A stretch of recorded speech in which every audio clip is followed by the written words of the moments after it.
So what we're going to be doing, I'm going to launch into an exercise in a minute.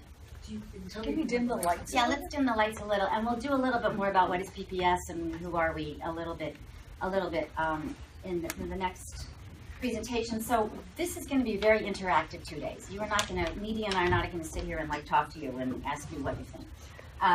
We're going to start you out with a lot of interactive working, and we're going to be working sort of from the macro to the micro. So the first exercise is going to be looking at the power of 10, looking at Isla Vista as a whole and identifying the 10 great destinations, the places that need work, the places that have opportunities, and kind of thinking holistically about the whole community.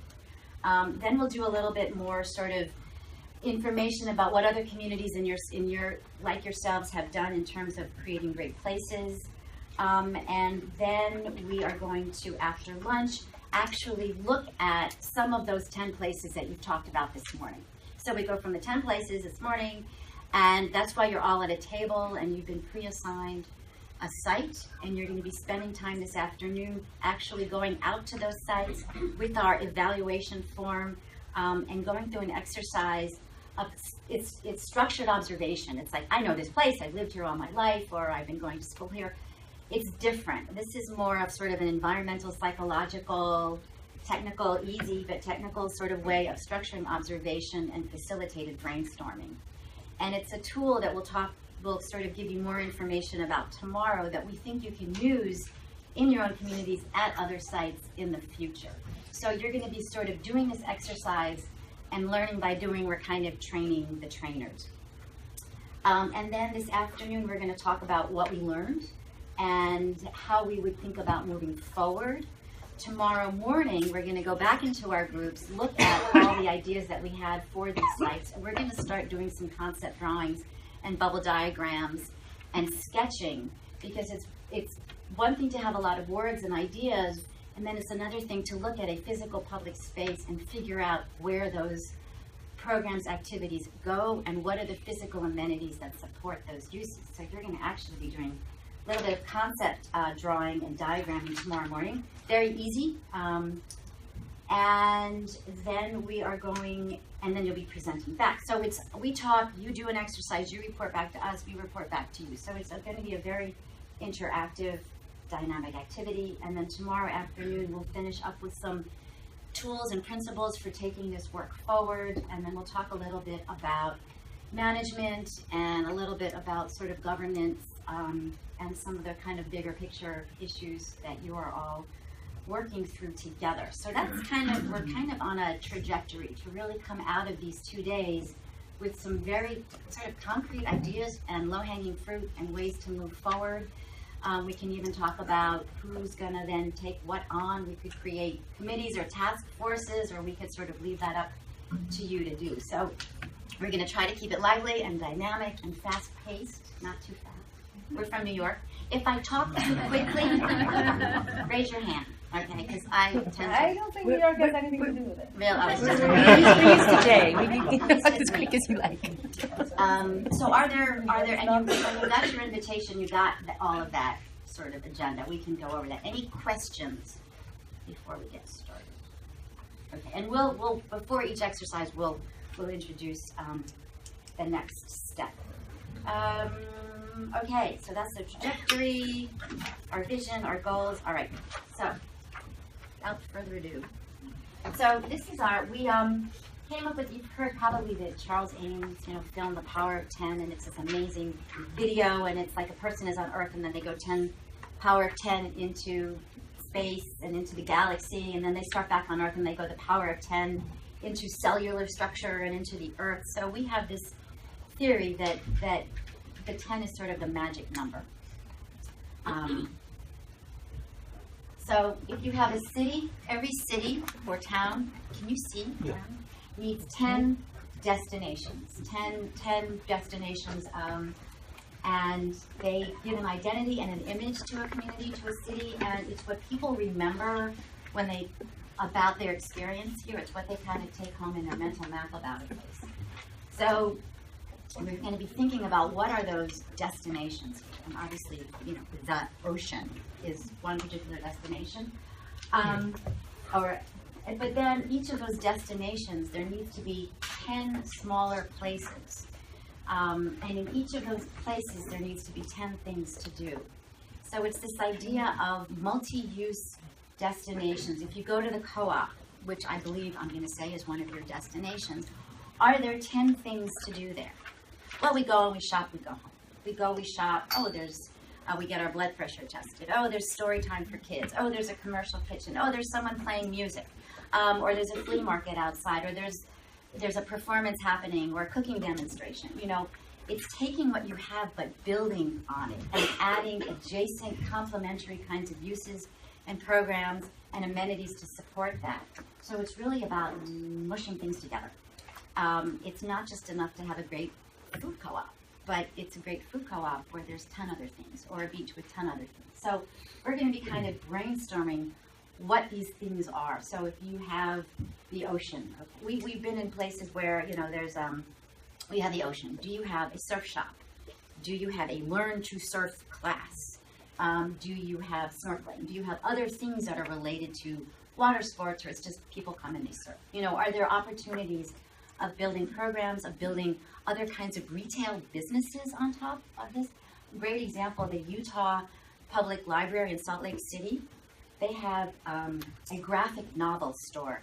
They have a comic book store next to the library. And you're like, comic books? But you've got Joyce and Balzac, fabulous literature in the library. It's like, well, literature is literature. Graphic novels are literature, and we get, you know, these maybe teenagers or kids to come to the graphic novel store. We can get them into the library because it's all about literacy and literacy. So you think really creatively. It's like the unusual suspects. So that's kind of what we're going to be talking about. So I'll just give you, here's another diagram. It's about layering and synergy. Layering and synergy, not just one-offs. So here's another diagram. Did that. And here we have a park. And it just gets, it's also going from that macro to that micro, where you're talking about a whole city, and then you're talking about, you know, what happens in one small place. That's how we do master planning. You know, we really start with the micro, with an intersection. So those spaces that you're looking at today, we're not saying envision Isla Vista 2050. Think about the entire community. It's really hard to do that. It's too long of a timeline, and it's too big a space. But you can stand in a park or outside of this building and come up with 15 things that we could do tomorrow to make it better. We're humans. We're like small things. So we like to kind of look at these smaller spaces. But if you're looking at 3 or 4 parks in a city and you come up with ideas, you can then extrapolate that to the 25 parks. Or you're looking, I'll show you an example of a bus stop. So we look at these small places that are prototypical in a community, and then we figure out how to sort of replicate things and then how to connect them. So it's very much from the bottom up. So here's an example. This could be for the food co-op, for example. We do a lot of work with farmers markets. We love farmers markets. We love to support urban agriculture, farmers, entrepreneurs, healthy eating, provide people access to fresh food.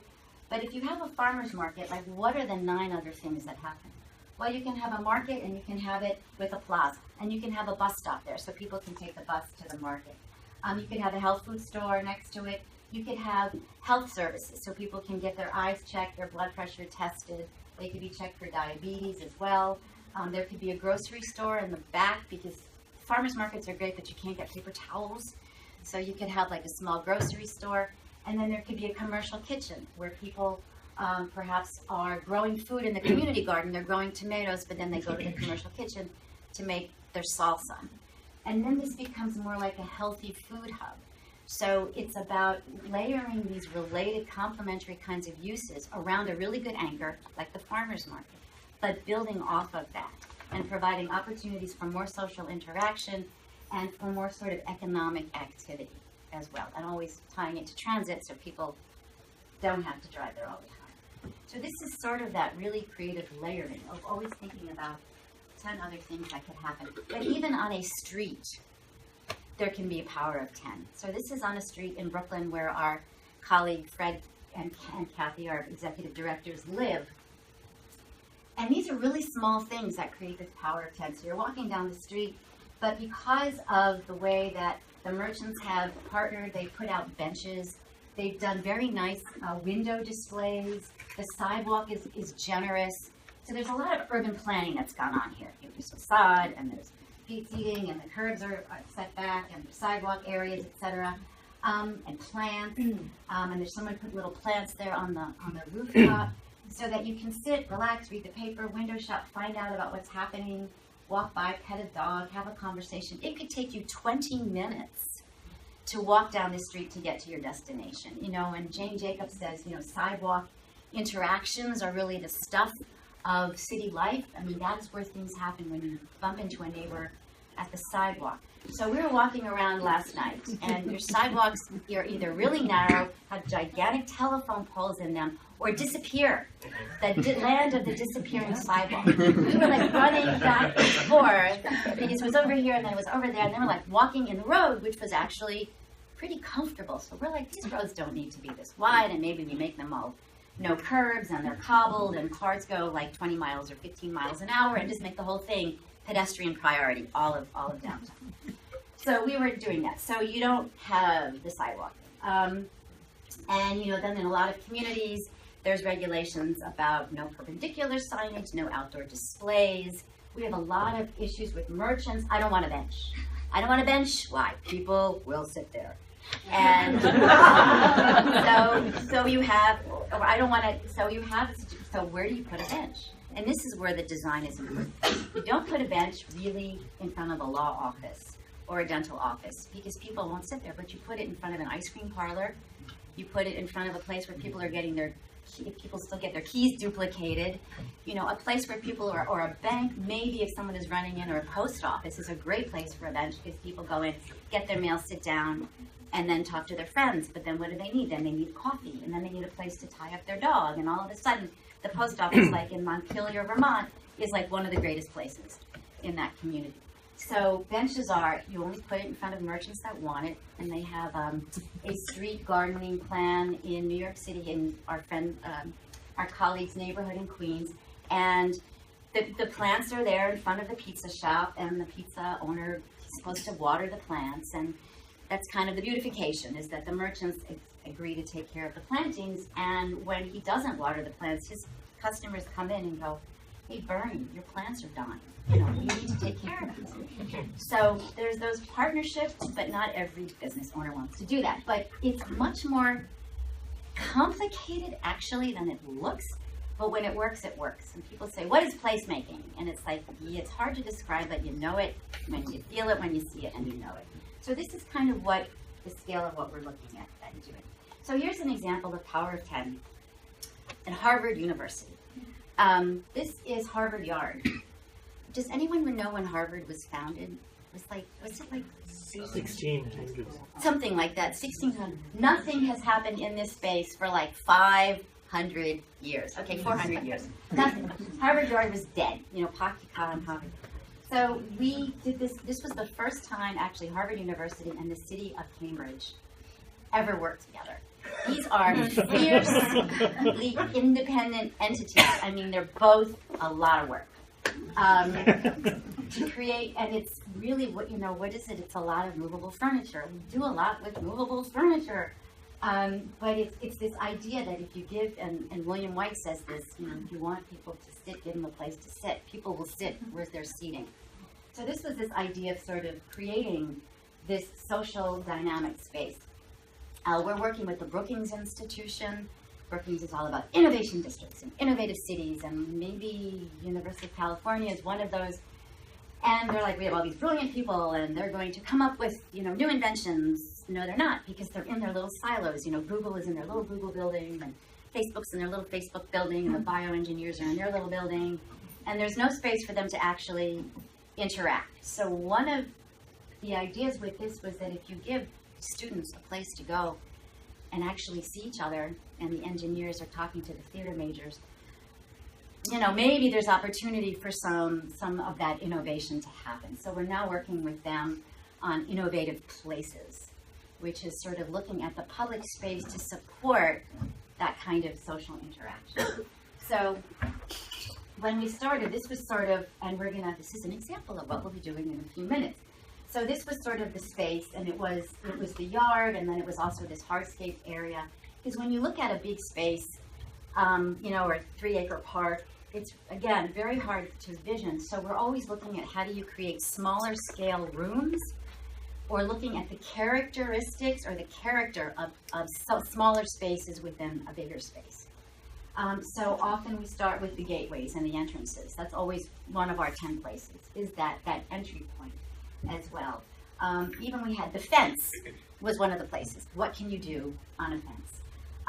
The science center entrance, the grassy area. So this was how we sort of broke this larger amorphous area down into smaller rooms, each with their own characteristic, and each with their potential own experience that you would have there. So we always think about how can a space be used like 24 hours a day, 12 months of the year, and you guys, you can do things 12 months of the year. We work obviously with a lot of northern cities and really hot places, and we work in the hot places in the winter and the cold places in the summer. But this is let's think about what we can do seasonally. So it was all kinds of, and these were ideas that we came up with the students and the residents and the faculty for outdoor classrooms, games, food truck, performance, meeting up place, hangout spot, lawn games, outdoor pub, and they really rolled this out in the spring. So then we think about, well, what could happen in this space from 6 a.m. until 10 o'clock at night? And so they had all their, again, some of these things, and then we do sort of benchmark images from other places about what they could look like. The best public spaces are active a lot of the time. And the best public spaces are not just active when there's the Blues and Barbecue Festival or the big musical events, but it's when people want to go there every day to check their email, have their lunch, do some reading, play a game, meet some friends, where this kind of casual use. And having that sort of casual, regular, ongoing use has really been the most challenging thing for us. Because we know a lot of people that can put on great events, or even a farmer's market that happens every Thursday in downtown Baltimore, but the other 6 days a week, that is just a big empty plaza. So how do you sort of build on what those events are and have them happen more regularly? So this was this opened in 2013, some of these ideas. And then what are the amenities? So people say, we're going to design. You cannot design a great public space. You cannot design the heart of your community. Landscape architects and planners and engineers are resources. They're facilitators. They can help you get it done, but they can't create the vision for you. And the first people, if we're going to hire an architect to build it, or we're going to hire a landscape architect to design this great, wonderful park, they can design it, but it shouldn't be their vision. It needs to be your vision. And their job and our job is to help you create that vision so that we know what to actually produce for you. So we always start with what are the reasons people want to go there? What are the things people want to do? What are the programs and activities that will activate the space? What can we do here that will give people a reason to come here programmatically? And then what are the design features that we need to support that? So it's always form follows function. So what are the reasons to be here, and then what are the design features to support that? So these amenities are basically geared to support the programs. And that's kind of how it works. And we help figure out where to get these amenities, and who makes them, and we can spec these for you, and things like that. And then we do little renderings of meeting space. And this is what happened 2 summers ago. And what's interesting is they hired, I guess it was the landscape architecture person from Harvard, Landscape Forbes. They said, we want these benches. And they bought all of these extremely expensive benches. And I know I had a pointer, but I don't see it. And they're here, these wooden benches. And they're really sculpturally beautiful and really interestingly designed. Oh, there they are. Thank you. These benches. And we're like, you really want to go that? You really want to do that? Okay. We're like, we're going to put in beanbag chairs. They're a lot cheaper. They're a lot more fun. But they're like, no, it's Harvard. It has to have a certain panache. We're like, fine. If you look here, almost no one is sitting on these. This person put a beanbag chair on the bench because it was much more comfortable. The other thing is beanbag chairs. Oops, it's raining. You pick them up, you take them inside. These things are heavy, hard to move, hard to rearrange. You can't make a conversational seating group with them. So that's another reason we like to do things that are a little bit more low cost and a lot more flexible. So the key to a successful public space is flexibility. I will talk through these in media, and will reiterate some of these key core principles. And we do a lot of observing how people, so like we just go there and laugh. We just look where people are sitting, and they're all over the back chairs. So they had food trucks. Okay, this is like this huge phenomenon. We're like beyond food trucks now, but food trucks were huge. What's interesting about these food trucks is that even when they were not open, like it was 11 in the morning, people were still hanging around them. They kind of created this destination, the idea that there will be food here shortly. You know, it's a message. Even having a food truck that's closed is a message that something will be happening here. So it's worth coming back. Temporary plantings, you know, just not, you can't really dig in this, or you've got a parking garage underneath your plaza. So looking at pop-up plantings, things like that. Ping pong games, lobsters, you know, having lobsters there, farmers markets. This is all happening on this plaza. They have this really funky furniture. What's interesting is that teenagers, a librarian in Baton Rouge, Louisiana, told me this, teenagers like to perch. They don't like to sit, they like to perch. And they'll sit on very high things, and they'll sit on very low things that people my age have a little bit of a hard time getting up off of. So they like funky, weird seating. And like goofy games, like they're not goofy, but you know, just like Jenga and cornhole toss with the beanbag chairs, and these are also movable, portable, lightweight, and inexpensive. And these, you could put these in your parks all over the place. People would have a lot of fun doing them. So these are all the, you know, and what's nice about this space is that it's not just for Harvard students, but the community, the kids from the neighborhood come in, the kids from the faculty come in.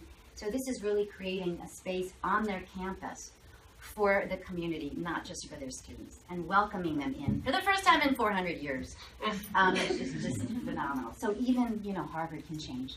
So that's, again, it's looking at the demographics of who's using this space. And maybe these kids are here when the students are in class, you know, or during the summertime when the university is out. And then they brought in a petting zoo for little kids, which was another program of the university. So these temporary kinds of programs that just drew a lot of different people from that community. And chess, temporary giant chess is always fun. Games are always fun. And this is, so the yard is over here, and this is that central space with the food trucks, the uncomfortable seating, and beanbag chairs, and the chess and checkers. And they had pianos in here for a while, and people who were not in getting PhDs in music were actually playing piano, which was really fun. And they're just kind of out, you know, and it's cold here a lot of the time. So this is more like a spring, fall type of event, but it's really given this university place where people can socialize and a welcoming place for the city residents to come in.